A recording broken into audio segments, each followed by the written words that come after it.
you know.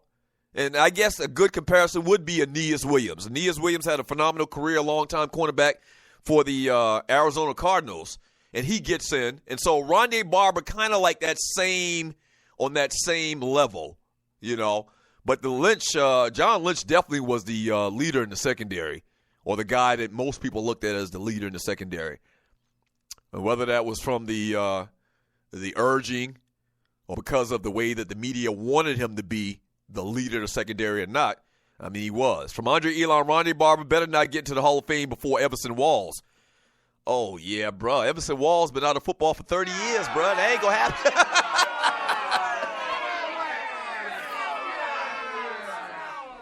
That ain't going to happen, bro. Everson Walls ain't getting matter of fact, is Everson Walls even still up on the ballot? A lot of people listening to the show younger than the age of 40 probably don't even know who Everson Walls was. Everson Walls was a phenomenal cornerback for the Dallas Cowboys back in the day when they had Dorsett, Staubach, and Drew Pearson and all of them cats.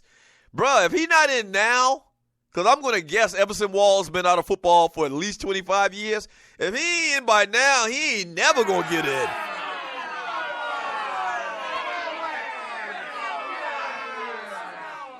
Yeah, from Bootsy, should I add badass? He says safeties have a very hard time getting in the hall in the first place. He's exactly right. I always talk about it, safety for the Denver Broncos. But I'm drawing a blank on his name right now. Y'all know who I'm talking about. That knocked the total dog dookie out of Christian Okoye from the safety position. He's not in the Hall of Fame yet. I mean, so it's tough to get in as a safety in itself. But you got to have a lot of kind of like secondary conversation as well, you know, to get into. It's all how the writers feel about you. I'm not saying it's right. What I'm saying is the writers, for the most part, vote on this award. The writers love John Lynch. This ain't personal. I'm not telling you this. This is my personal feelings. I think John Lynch was a great player. What I'm telling you is there's going to be a big sentiment, and there's a lot of love and support for John Lynch's career. The people that are voting for that, you know, that are voting for that award, the Hall of Fame, are in love with John Lynch. That's what I'm telling you.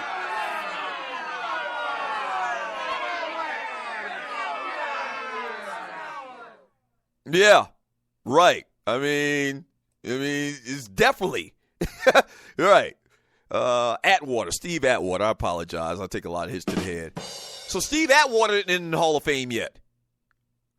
Like, how could Steve Atwater not be in the Hall of Fame? So the point is, it's very tough to make it as a safety in general, okay? But you got a story behind yourself. You were the safety. You were kind of one of the faces of the defense in that great run that the Tampa Bay Buccaneers made in winning a Super Bowl.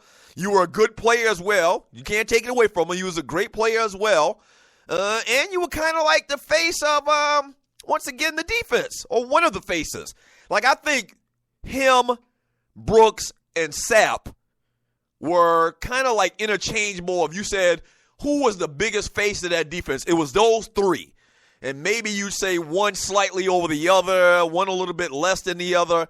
But clearly, those were the three faces of the Tampa Bay Buccaneers defense. Once again, he goes around, and he rubs shoulders, rubs elbows with writers all day long for his job as a broadcaster now. Politics is going to come into play. Just like he's getting his job as the GM of the San Francisco 49ers. He don't have no experience being a GM and running a team, but he getting the job. You know why? Because they love him.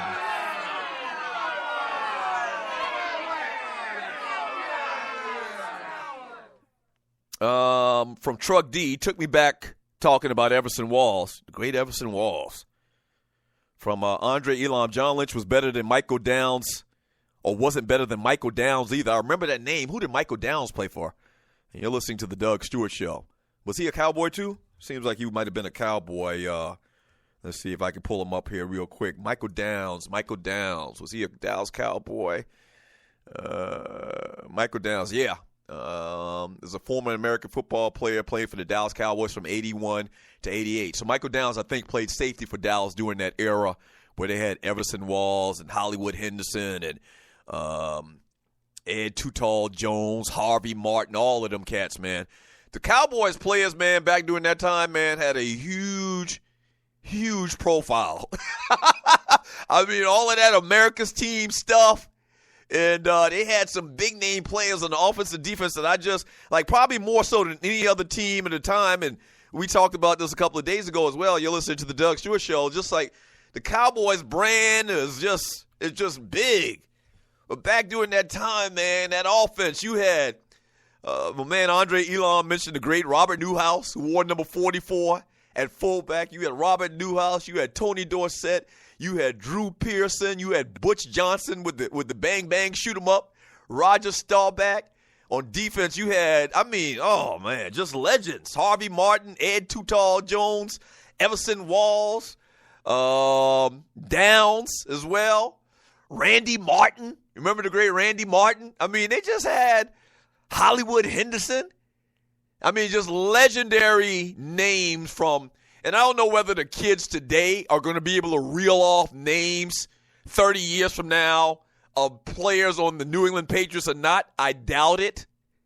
But if you grew up during the time that I did, you were like in your 8, 9, 10, 11, 12, 13 years old. I'm 47 years old, and I just remember those names and those players and those Cowboys teams, man, like it was yesterday.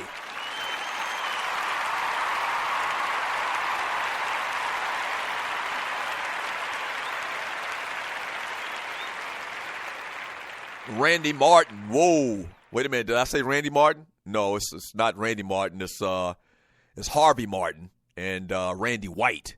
If I did say that, then I apologize. The great Randy White. I think Randy White wore number 54 or something like that. Harvey Martin, Ed Too Tall Jones in that defensive line. And then you remember the Cowboys also, and you're listening to the Doug Stewart Show. You remember the Cowboys and that gun offense? They used to, remember the offensive linemen used to walk to the line of scrimmage, and they bend over, and then they'd all stand up at the same time and get down in their three-point stance.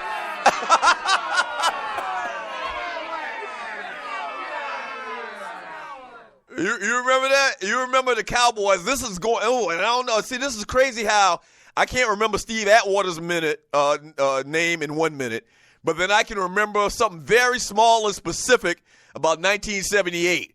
Do you remember the Dallas Cowboys? Their offensive line, and I don't know if they did it all the time or what, but you remember they used to break the huddle. The offensive line would walk up to the line of scrimmage. They'd get kind of like in a position. Staubach would yell out a cadence or whatever, and they'd all stand up in unison, and then they'd get down in their stance. That's right. I don't know what they call it or whatever it was, man, but I remember that. From Bootsy, should I add badass? He says the Landry shift. Is that what they called it? Yeah, it was crazy. From T-Dub, we had a squad. T-Dub was a Cowboy fan.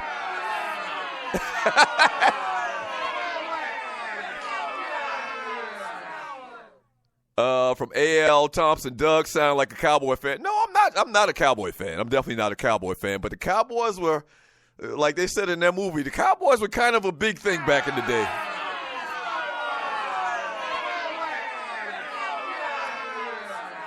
Yeah. From Felpay, aren't the Falcons going to the Super Bowl? Stay on task, Doug. And we talk about the Falcons a whole hour today, bruh. I'm reminiscing now.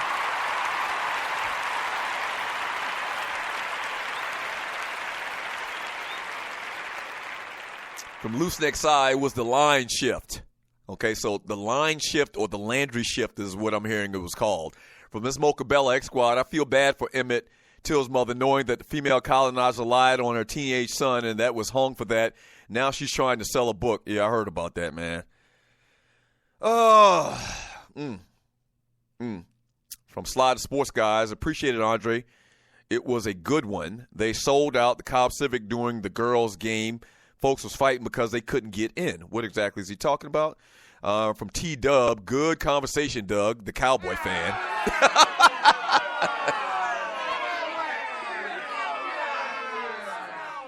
Oh, T-Dub also says, and then the show Dallas came out. Right, so maybe that had something to do with how big of a brand name that the Dallas Cowboys were back in the day. He's exactly right. So during that era where they were so successful and they had all these big, bigger-than-life names, the TV show Dallas came out as well. So maybe that's why they kind of like stick so big in my mind 30-plus years later. from Chucktown Frank. Hell with the short history of winning for the Falcons. How many hours can you actually dedicate to talking about them, Dougie? So Chucktown Frank is, even though he lives in Atlanta, he's from the big city of James Island, South Carolina. For some reason, Chucktown Frank is an Atlanta Falcons hater. I don't.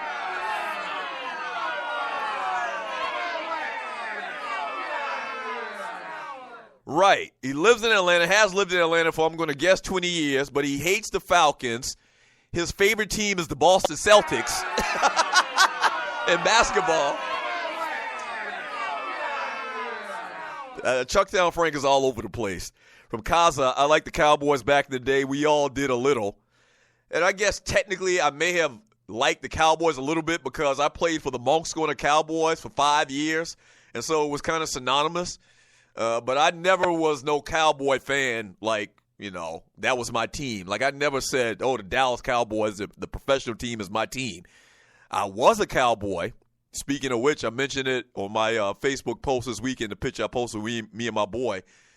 We were talking about reminiscing. So the guy in the picture I posted on Facebook is my homeboy, Junior Duncan. And the other gentleman, talked about him before, is the legendary coach Dave Copeland, who coached Little League football for like over 30 years in my hometown. And sure enough, we started talking about it, drinking beers and whatever. And we were reminiscing about the year that the Monks Corner Cowboys, like 78 or 79, went undefeated and unscored on.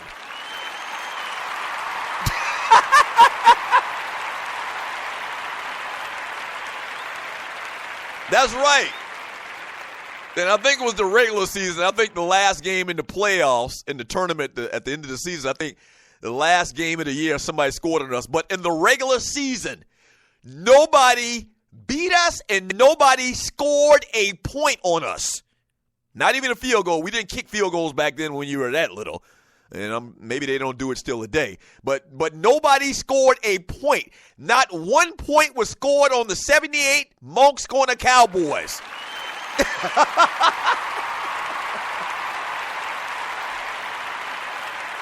Well, yeah, very interesting stuff. Shouts out to Derek Rivers, Ball Award to Derek Rivers. My cousin that played in the North-South game this weekend, he did his thing. Had a great week of practice. Had a sack. He had a sack in the game. Very good sack. Just whiffed past the tackle, like with that speed rush or a little rip move or whatever, and it was all on the quarterback's ass. He got a sack. He had another play where he had a bull rush and pushed the offensive tackle in the backfield on, what's his name for Tennessee? Joshua Dobbs. Like pushed the offensive tackle back into Joshua Dobbs. He threw it up in the air. Bad throw because he got hit at the exact same time. And the North team, which is the team Derek was on, got an interception. And then he also missed another sack, man. So a great weekend. Definitely increased his stock. Now he's going to work hard until the combine. And supposedly at the combine, man, he is going to put up phenomenal numbers. So I need y'all to continue to pray for Lil Cuz that he goes out there, handles his business, and gets that money. When Tupac was around, he wanted to raise a nation of thugs. But I think it's only right for me to raise a nation of bruhs. Frank Copeland. Yeah. Hey.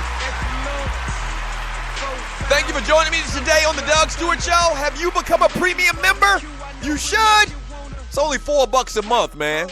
Help support this show so that this show can continue to come on, to be brought to you, man. We have a lot of fun around here Monday through Friday from 9 a.m. to 12 p.m. Eastern Time. 60 hours of entertainment per month, like nowhere else. Yeah. Shouts out to everybody that tuned in today. Big ups to my man Waterhead Walter, Poe Politicking, Brandon Butler, the consultant, Dwayne Vasson, Gerald Oliveri. Thank y'all for doing what y'all do. Engineers, thank y'all. Special shouts out to my man Pink Gator for this track right here. A whole nation full of Yeah.